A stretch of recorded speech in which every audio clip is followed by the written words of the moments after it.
అన్నిటినీ కూడా నేను పోషిస్తున్నాను కదా, అదే విధంగా మిమ్మల్ని నేను సృష్టించాను, మిమ్మల్ని కూడా నేను పోషించగలను అని దేవుడు ధైర్యంగా మనకు చెప్తూ ఉంటే, కానీ మనము దేవుని మాటను పక్కకు తోసేసి నేను దేని కొరకు కష్టపడుతున్నానంటే, దేని కొరకు ప్రయాసపడి ప్రార్థన చేస్తున్నానంటే క్షయమైన దాని గురించే. క్షయమైనది అని అంటే లోక సంబంధమైనది. ఆ లోక సంబంధమైన దాని గురించి ఈరోజు మనం కష్టపడుతూ ఉన్నాం. దాని గురించి మీరు ఎన్నడూ కష్టపడబాకండి దేవుని వాక్యం మనతో స్పష్టంగా తెలియజేస్తుంది. మరి నేను దేని కొరకు కష్టపడాలనంటే అక్షయమైన ఆహారం కొరకే ఏం చేయాలి, మీరు కష్టపడాలి అని దేవుడు ఖచ్చితంగా మన మధ్యలో తెలియజేస్తూ ఉన్నాడు అనేసి కూడా యేసు ప్రభుని అడిగినట్లుగా మనం అక్కడ చూస్తూ ఉన్నాం. చూడండి 30 ఆలోచించాలి. మనం ఇస్తున్నది ఎక్కడి నుంచి వచ్చింది, అక్షయమైన ఆహారము ఎక్కడి నుంచి వచ్చింది అనేటటువంటి సందర్భం ఇక్కడ మనం ఇప్పుడు చదువుతూ ఉన్నాం. పరలోకము నుండి దిగి వచ్చిన లోకమునకు జీవమునిచ్చేటటువంటి ఆహారమే అక్షయమైన ఆహారం. మనకి జీవం కావాలండి. ముఖ్యంగా మనిషి బ్రతకాలంటే ఏం కావాలా? ప్రాణం ఉండాలి. మనకి ప్రాణం ఉంటేనే మనం బ్రతకగలము. మరి జీవం ఇచ్చిన బట్టి వారు ఎవరు? మనకి దేవుడే కదా మనకి జీవాన్ని ఇచ్చాడు. మరి దేవుడు జీవాన్ని మనకి ఇచ్చినప్పుడు ఆ జీవాన్ని కాపాడుకోవలసినటువంటి బాధ్యత మన మీద ఎంతైనా ఉంది. మరి ఆ జీవాన్ని నువ్వు కాపాడుకోవాలనంటే క్షయమైన ఆహారం కొరకు కష్టపడడం మానేసి అక్షయమైన ఆహారం కొరకు కష్టపడడం, ప్రయాసపడడం మనం ఏం చేయాలా? నేర్చుకోవాలా, ప్రయత్నం చేయాలా. దాని గురించే మన అడుగు ముందుకు వెయ్యాలని ప్రభు అయినటువంటి యేసుక్రీస్తు గారు తెలియజేస్తూ ఉన్నారు. మన ఆహారం మనం ఈరోజు మరి ప్రభు వలలో చేతులు ఇస్తున్నాము. మనం ఏమనుకునేస్తున్నాం? ఇది భౌతికపరమైన ఆహారం అని అనుకున్నాం. కరెక్టే.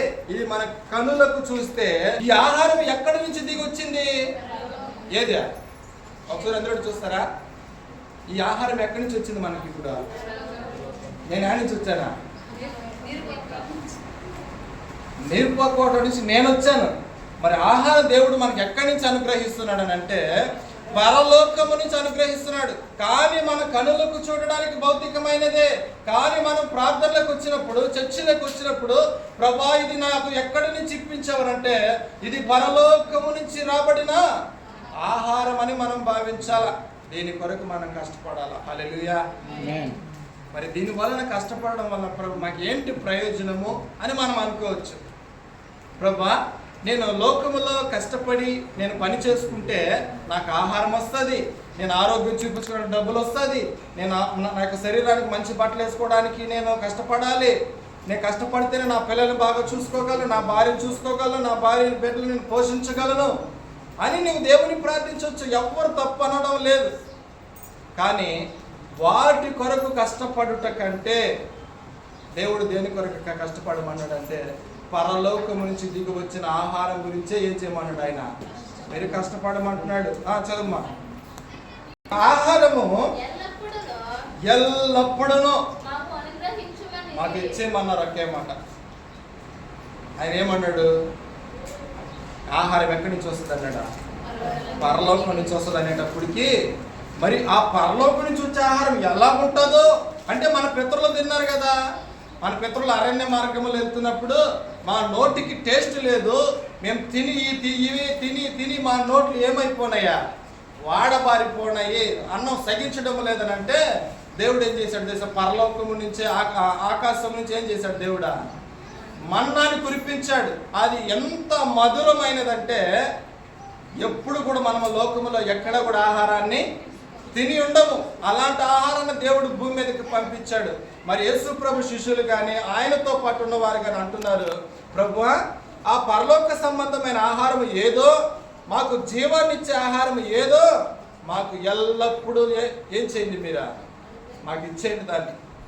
అంటే వాళ్ళ ఆశ ఏంటంటే ఆ జీవము కలిగిన ఆహారాన్ని మేము తినేసి ఎల్లప్పుడూ బ్రతికిపోతామేమో అనేటటువంటి ఆలోచన వారిలో ఖచ్చితంగా కలిగి ఉంటుంది. అందుకే వాళ్ళు అన్నారు, ప్రభా ఆ ఆహారాన్ని మాకు మీరు చేయండి అనేసి అన్నారు. చదువు మా 35 వచ్చిన.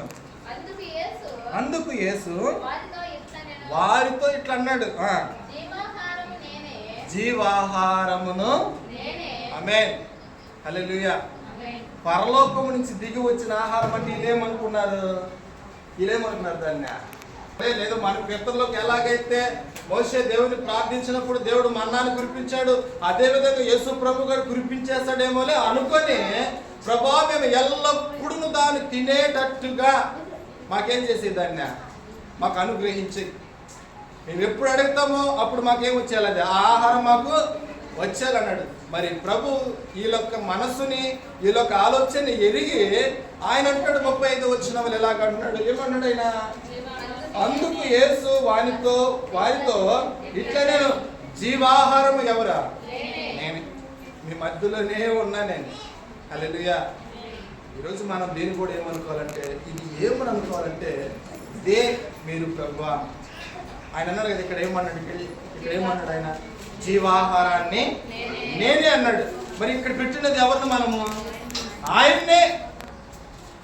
ఇక్కడికి వచ్చి మోకరించిన తర్వాత నువ్వు ఎవరిని చూడాలంటే, ఈ బల్ల వైపు నువ్వు ఎవరిని చూడాలనంటే, ప్రభు అయినటువంటి యేసుక్రీస్తు అక్కడ కూర్చొని ఉన్నాడు. ఆయన నాకు ఇప్పుడు ఆహారాన్ని ఇవ్వబోతున్నాడు. ఆయన ఇచ్చే ఆహారం ఏంటంటే జీవమైన ఆహారం. హల్లెలూయా.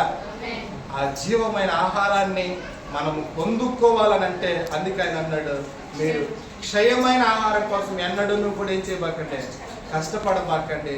అక్షయమైన ఆహారం కొరకే కష్టపడితేనే నేనే జీవమైన ఆహారాన్ని అయి ఉన్నాను. హల్లెలూయా.